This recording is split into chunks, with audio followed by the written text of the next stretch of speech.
सही risk management को use करके आप कैसे एक प्रॉफिटेबल ट्रेडर बन सकते हैं, चलिए जानते हैं। तो मान लीजिए आपका ट्रेडिंग कैपिटल 25,000 है। अब सबसे पहले आपको अपने कैपिटल का 20% यानी 5,000 रुपए अलग रखना है बैकअप फंड के तौर पर, और बचे हुए 20,000 से ही आपको डेली ट्रेड करना है। इसी के साथ हर दिन आपको अपने कैपिटल का सिर्फ 4% यानी 800 तक का ही मैक्सिमम लॉस लेना है।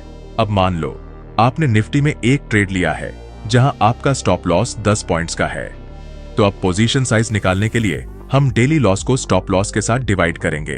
तो आंसर आता है 80 क्वांटिटी। लेकिन क्योंकि निफ्टी के एक लॉट में 75 क्वांटिटी होता है, इसलिए हम 75 क्वांटिटी से ही ट्रेड करेंगे।